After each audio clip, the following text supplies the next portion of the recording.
Halo guys, balik lagi bersama Bang Theo di sini. Kali ini Bang Theo akan melanjutkan cerita Again the Sky Supreme. Buat kalian yang penasaran, langsung saja ya simak video kali ini. Tanyun mengerutkan kening. Apa yang kamu inginkan? Xuan Yuan Changfeng melangkah maju dan merangkul bahu Tanyun dan berkata dengan suara rendah, "Aku ingin menjadi adik iparmu. Aku jatuh cinta pada sepupumu pada pandangan pertama. Dia adalah gunung es yang indah." Berhenti. Tanyun berkata dengan sungguh-sungguh, "Saudara Changfeng, kamu tidak bisa menyukai Yingying. Dia tidak cocok untukmu." Xuan Yuan Changfeng pura-pura marah. Tanyun berkata dengan tulus, "Jika kamu jatuh cinta padanya, kamu akan berakhir dengan menyakiti dirimu sendiri." "Kenapa?" Xuan Yuan Changfeng tersenyum dan berkata, "Aku tampan. Bahkan jika hati sepupumu dingin, dia akan jatuh cinta padaku pada waktunya." Tanyun menggelengkan kepalanya dan bergumam, "Aku tidak bisa memberitahumu Yingying tidak punya hati. Bagaimana kamu bisa membuat seorang wanita yang tidak punya hati menjadi jatuh cinta padamu?" Setelah menghela nafas, Tanyun berkata dengan sungguh-sungguh, "Saudara Changfeng, aku melakukannya untuk kebaikanmu." Tanpa menunggu kata-kata Tanyun selesai, Xuan Yuan Changfeng berkata, "Bagaimanapun, aku akan mengejar sepupumu. Terserah padamu. Aku sudah mengingatkan, jangan menyesalinya," kata Tanyun. "Sekarang mari kita bicarakan tentang bagaimana meningkatkan pertahanan kota abadi Xuan Yuan." Xuan Yuan Changfeng berkata, "Kamu sekarang adalah satu-satunya jenderal besar di kota abadi Xuan Yuan. Perintahmu pasti akan aku laksanakan." Tanyun merenung sejenak dan kemudian berkata, "Aku ingin membentuk formasi untuk melindungi kota. Formasi ini dapat menghentikan orang di ranah Kaisar Suci selama 10 tahun. Sekarang kamu segera memanggil 1,2 juta prajurit untuk menambang di ngarai 10.000 pilar batu setebal 10 kaki dan setinggi 10 kaki. Kemudian mengirimnya ke mansion penguasa kota. Sekarang, aku akan pergi ke kota bagian luar untuk merekrut pasukan. Kita akan membagi pasukan menjadi 2 kelompok." Mendengar ini, ketika Xuan Yuan Changfeng hendak pergi, Tanyun tiba-tiba teringat sesuatu dan bertanya, "Saudara Changfeng, mengapa mata penguasa kota berwarna biru? Dia lahir atau apakah dia mengembangkan beberapa keterampilan mata?"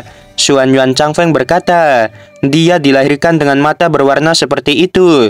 Tanyun berkata sambil berpikir, "Orang tua penguasa kota, apakah dia lahir di alam abadi? Atau apakah penguasa kota naik dari alam fana?" Mata Xuan Yuan Changfeng menunjukkan sentuhan kekaguman dari lubuk hatinya yang terdalam. Dia berkata, "Kakak sepupuku naik dari benua Changling. Saudara Tan, kamu tidak tahu, kakak sepupuku adalah penguasa yang terhormat dari benua Changling saat itu, dan kekuatannya tak terbendung." Tanyun tampak penasaran, mungkinkah mata birunya yang membuat dia kuat? Xuan Yuan Changfeng berkata, "Saudara Tan, kakak sepupuku hanya memiliki warna mata yang berbeda dari yang lain. Jadi tidak mungkin warna mata membuat dia jadi kuat." "Oh begitu, apakah kamu akan melakukan pekerjaanmu?" kata Tanyun sambil tersenyum. "Saudara Tan, kamu sangat peduli dengan kakak sepupuku.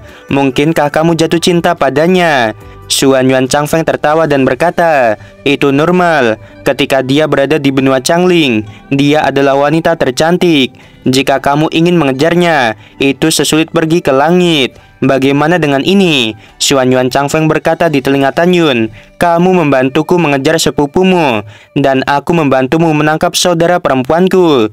Tanyun melambaikan tangannya tanpa berkata-kata, "Cepat kamu pergilah." Setelah Xuan Yuan Changfeng pergi dengan tawa lebar, Tanyun mengerutkan kening dan berkata dengan sungguh-sungguh, "Sepertinya Xuan Yuanro adalah reinkarnasi dari ras roh.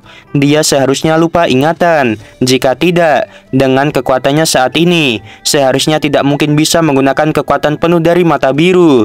Haruskah aku menghabisi dia di masa depan untuk menghindari masalah?" Alasan mengapa Tanyun tampak serius itu karena dia memikirkan pertempuran paling sengit yang terjadi ketika alam Dewa Hongmeng bersatu.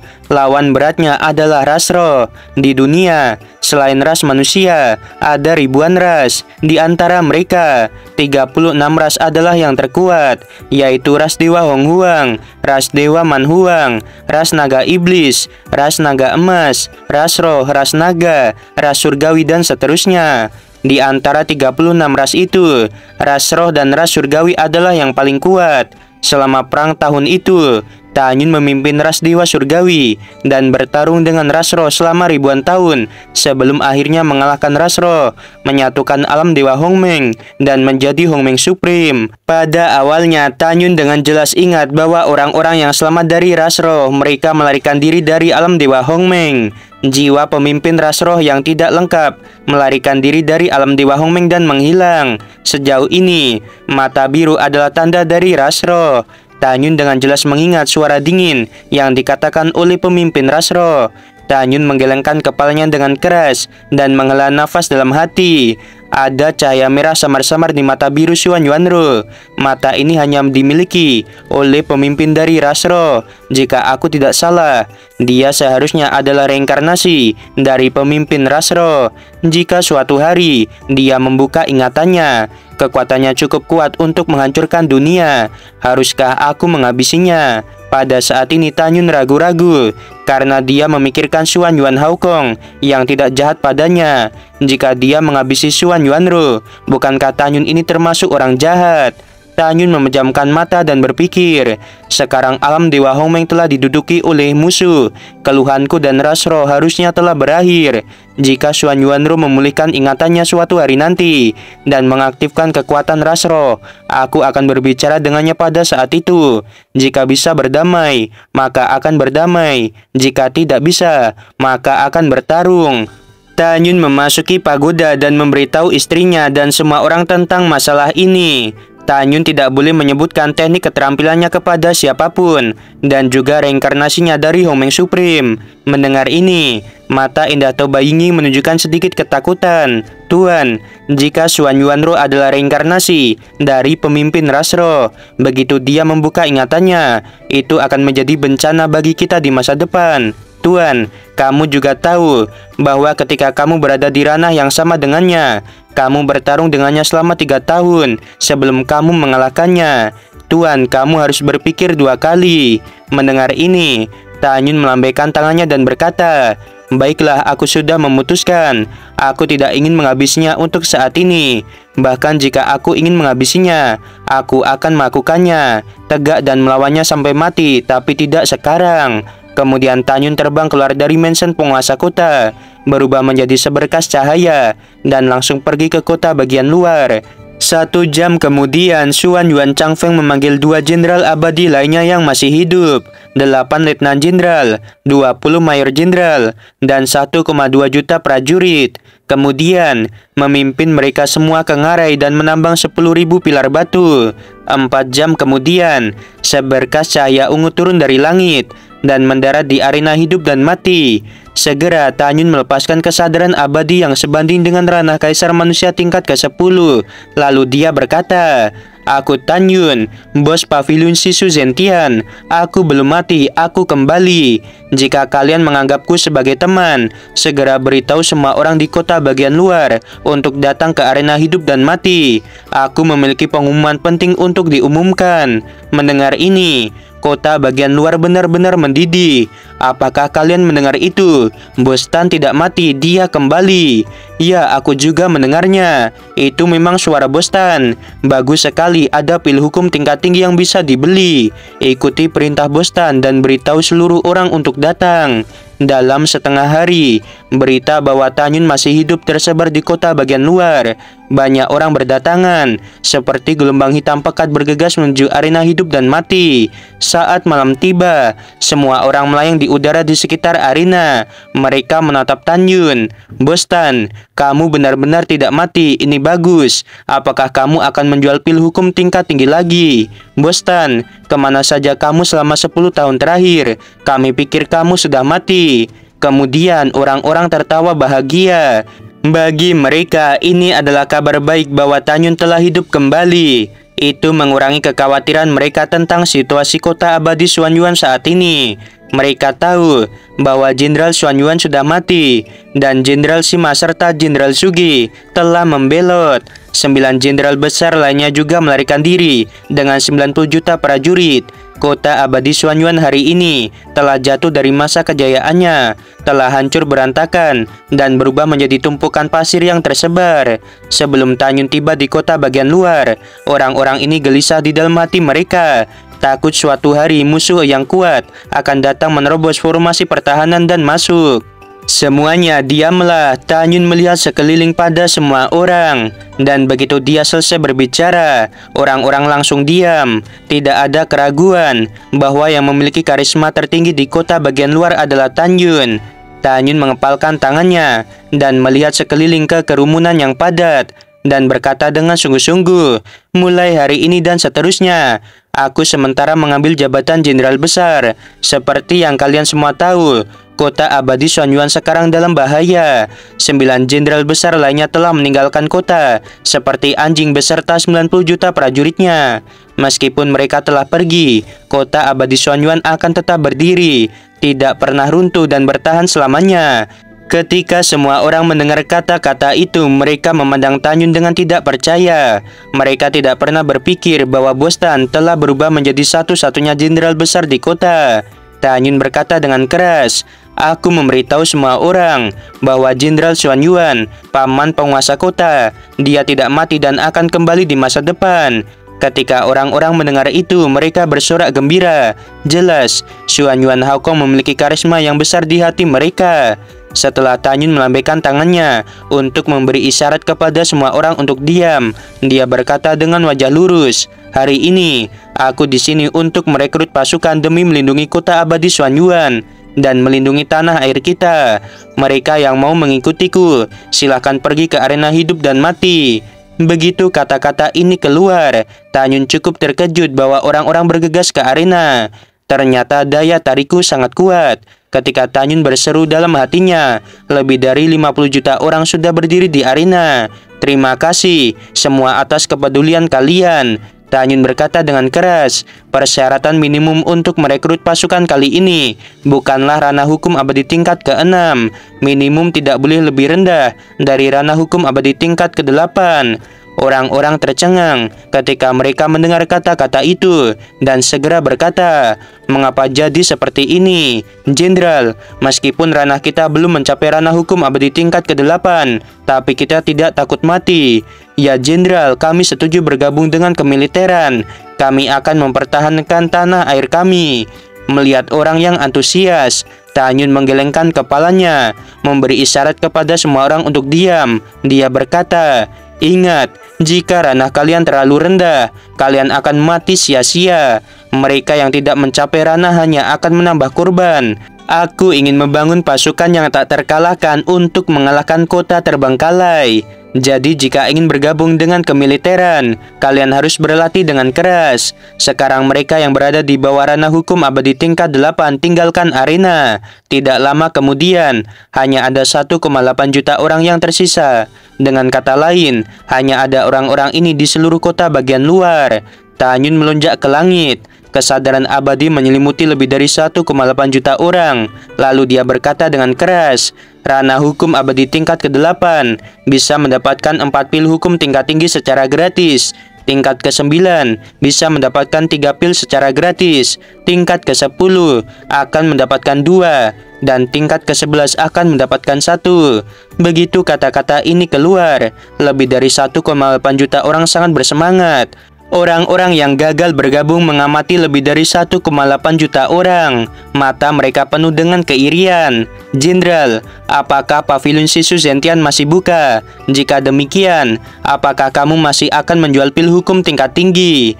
Tanyun menatap kerumunan dan berkata, pavilion Sisu Zentian masih buka, tapi tidak ada pil yang akan dijual. Tepat ketika semua orang kecewa, kata-kata Tanyun selanjutnya membuat semua orang bersemangat. Tanyun berkata dengan keras. Mulai sekarang, aku akan membiarkan penjaga toko Chu mengambil alih pavilion Shisu Zentian lagi. Selain pil hukum tingkat tinggi yang dibagikan kepada para prajurit baru, ada juga lebih dari 20 juta di tanganku. Selama kalian dipromosikan ke ranah hukum abadi tingkat ke-7, kalian bisa pergi ke pavilion Shisu Zentian untuk mendapatkannya secara gratis. Kemudian masuk ke camp militer setelah dipromosikan ke tingkat ke-8. Di masa depan, ketika kita mengalahkan musuh, aku akan memberikan kalian lebih banyak pil. Mendengar ini, salah satu orang berteriak, "Jenderal, terima kasih." Segera, semua orang berteriak serempak dengan suara nyaring, "Jenderal, terima kasih." Setelah itu, Tanyun memimpin 1,8 juta prajurit dan terbang ke camp militer. Setelah kembali ke camp, Tanyun memberi mereka pil hukum tingkat tinggi dan membiarkan mereka mundur dan berlatih. Keesokan harinya, setelah menerima perintah dari Tanyun, Chuxia kembali ke pavilion Shisu Zentian. Ia mengejutkan Tanyun bahwa Xuan Yuanlinger dan Chuxia mereka dapat berbicara dengan sangat baik. Jadi Xuan Yuanlinger pergi ke pavilion Shisu Zentian untuk membantu. Xiao Yu dan Axiang yang sebelumnya berkultivasi di pagoda juga pergi ke pavilion Shisu Zentian. Sebelum Chuxia pergi, Tanyun meminta Chuxia untuk membantu penduduk kota menambang 32 jenis batu pemurnian. Tanyun ingin membuat pagoda yang sangat besar, mencoba membiarkan sebanyak mungkin prajurit berlatih di dalamnya. Karena sebelumnya, pagoda yang digunakan oleh prajurit hanyalah senjata abadi tingkat tinggi. Itu tidak dapat meningkatkan kekuatan prajurit dalam waktu singkat. 3 hari kemudian, Xuan Yuan Changfeng kembali ke mansion penguasa kota dengan 10.000 pilar batu. Kemudian menyerahkan pilar batu itu kepada Tanyun. "Saudara Tan, aku mendengar bahwa kamu hanya merekrut lebih dari 1,8 juta prajurit." Xuan Yuan Changfeng mengerutkan kening. "Total kita hanya memiliki 3 juta prajurit. Bagaimana kita bisa bersaing dengan kota terbengkalai? Selain itu, ada juga orang-orang dari alam abadi." Mendengar ini, Tanyun tersenyum ringan. "Beri aku 3 juta prajurit baik, maka aku akan dapat menghancurkan musuh 30 miliar. Xuan Yuan Changfeng berkata. Nada suara saudara Tan tidak kecil. "Saudara Tan, di mana sepupumu? Biarkan dia keluar. Aku ingin mengobrol dengannya. Jika tidak, kamu dapat membiarkan aku memasuki pagodamu dan melihat dia." Setelah mendengarkan, Tanyun menggelengkan kepalanya dan berkata, "Ying Ying sedang berkultivasi, jangan ganggu dia." "Baiklah, aku akan membuat formasi. Aku tidak punya waktu untuk menemanimu." Setelah berbicara, Tanyun memasuki pavilion VIP. Setelah Tanyun datang ke lantai 3, dia mengeluarkan pagoda abadi suci, kemudian memasuki lantai 66 dari pagoda. Setelah itu, Tanyun duduk bersila sambil berkultivasi. Dia memanipulasi 11 pedang Dewa Hongmeng, lalu mulai menggambar pola formasi di pilar batu satu persatu. Setelah Tanyun menghabiskan 3 bulan di dalam pagoda, dia berhasil membuat 10.000 pola formasi. Masing-masing dari pola formasi setebal 10 kaki dan 1000 kaki. Sudah waktunya untuk mengatur formasi pertahanan. Tanyun meninggalkan pavilion VIP dan muncul di mansion penguasa kota. Xuan Yuan Changfeng yang sedang menunggu di luar pintu berkata dengan rasa ingin tahu, "Saudara Tan, biarkan aku melihat formasimu." Setelah itu, Xuan Yuan Changfeng memanipulasi kesadarannya ke dalam cincin abadi. Dia mengerutkan kening dan bertanya, "Saudara Tan, setiap pola formasimu penuh dengan sisi. Apa yang sebenarnya kamu ukir?" Tanyun tersenyum dan berkata, "Pola sisik naga." Xuan Yuan Changfeng mengangguk lalu menatap Tanyun dan memohon, "Saudara Tan, aku benar-benar belum melihat Ying Ying. Tolong beritahu dia apakah dia ingin bertemu denganku." Tanyun menghela nafas dan berkata dengan tulus, "Dia benar-benar bukan untukmu." "Hei Tanyun, apakah kamu menganggapku saudara?" Xuan Yuan Changfeng berkata dengan wajah tegas, "Aku bersedia memperkenalkan saudara perempuanku juga padamu." Mendengar ini, Tanyun mengerutkan kening dan berkata dengan lembut, "Ying Ying, kamu bicaralah dengan Changfeng." Pada saat berikutnya, Toba Ying Ying yang mengenakan gaun putih keluar dari udara tipis di depan Tanyun. Matanya yang indah menatap Xuan Yuan Changfeng dengan dingin. Lalu dia berkata, "Ikutlah denganku." Setelah itu, Toba Ying Ying berbalik dan berjalan menuju taman belakang. Suara Tanyun terdengar di benaknya. Ying, aku tidak terlibat dalam masalah antara kamu dan dia. Dia adalah adik ketiga dari Xuan Yuanru. Jangan buat dia berprasangka buruk pada kita. Bawahan ini tahu. Setelah transmisi suara Toba Ying, dia dan Xuan Yuan Changfeng datang ke taman belakang. Ketika Xuan Yuan Changfeng ingin berbicara, Toba Ying segera membuka mulutnya. Aku tidak pernah berpikir untuk menikahi seorang pria suatu hari nanti. Ying, bisakah kamu mendengarkanku dulu? Xuan Yuan Changfeng menatap Toba Ying dengan kelembutan di matanya. Toba Ying mengerutkan bibirnya dan menganggukkan kepalanya.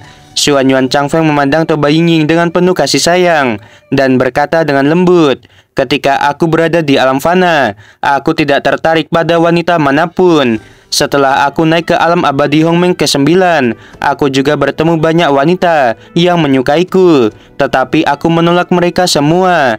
Sejak pertama kali aku melihatmu, jantungku berdetak sangat cepat. Pikiranku penuh dengan penampilanmu.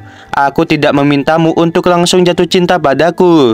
Aku hanya memintamu memberiku kesempatan untuk melindungimu. Mendengar ini, mata dingin Toba Ying berangsur-angsur mereda.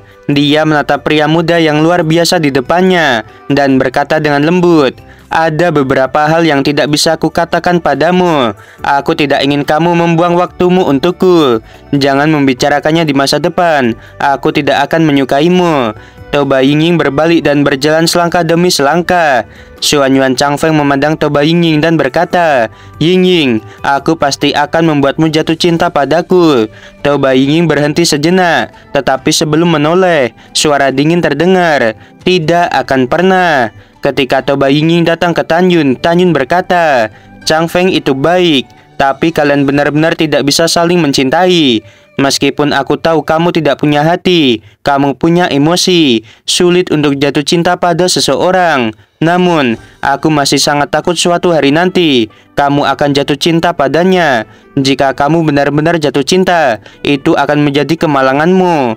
Ras surgawi adalah kesayangan alam semesta. Jika kamu jatuh cinta padanya, kamu akan menderita penderitaan abadi. Apakah kamu mengerti? Mendengar ini, Toba Ying mengangguk, memberikan senyum langka, dan berkata melalui transmisi suara, dalam hatiku, Tuan adalah pria paling menarik di dunia ini. Aku telah bersamamu selama bertahun-tahun yang tak terhitung jumlahnya, dan aku tidak punya cinta untukmu. Bagaimana mungkin aku bisa jatuh cinta pada Changfeng? Tanyun berkata melalui transmisi suara, sulit untuk mengatakan tentang perasaan. Singkatnya, kamu bukan hanya bawahanku, tetapi juga saudara perempuan di hatiku. Aku juga ingin kamu bahagia. Toba Ying berkata dengan lembut. Ying mengerti, lalu menghilang begitu saja. Dia memasuki pagoda dan mundur untuk berlatih. Saudara Tan, Xuan Yuan Changfeng terbang di depan Tanyun dengan penuh semangat. Aku telah memutuskan bahwa aku hanya akan mencintai Ying dalam hidup ini. Jika dia tidak menikah denganku, aku akan menunggu selamanya. Tanyun melihat tatapan tulus Xuan Yuan Changfeng. Dia tidak mengatakan apa-apa, tetapi berharap Xuan Yuan Changfeng akan menyerah pada Ying. Tanyun tersenyum dan berkata, masalah emosional hanya angan-angan. Baiklah, ayo pergi dan bantu aku menyiapkan formasi. Pada bulan berikutnya, dengan bantuan Xuan Yuan Changfeng, Tanyun membagikan 10.000 pola formasi di sekitar kota abadi Xuan Yuan. Setelah itu, Tanyun membawa Xuan Yuan Changfeng kembali ke mansion penguasa kota dan langsung menuju puncak gunung Xuan Yuan. Setelah tiba di puncak gunung suci Xuan Yuan, Tanyun mengeluarkan tablet batu setinggi 10.000 kaki dan berdiri di puncak. Segera, di bawah tatapan penasaran Xuan Yuan Changfeng, Tanyun menggambar ratusan ribu pola dengan pedang. Saudara Changfeng, selanjutnya, aku akan membiarkan kamu menyaksikan pemandangan yang spektakuler yang belum pernah kamu lihat sebelumnya, kata Tanyun sambil tersenyum. Xuan Yuan Changfeng berkata dengan tidak setuju, tetapi ketika adegan berikutnya muncul di depannya, dia tidak bisa mengatakan sepatah kata apapun karena terkejut. Oke guys, sampai sini dulu ya. Ini Mimin dah ngelembur nih sampai jam 1-an ya. Mungkin kalau uploadnya nanti jam 2-an sih teman-teman, karena masih banyak proses ya. Oke, untuk video kali ini Mimin sudahi dulu. Sebelum video berakhir, Mimin mau bilang sungguh membagongkan. Terima kasih.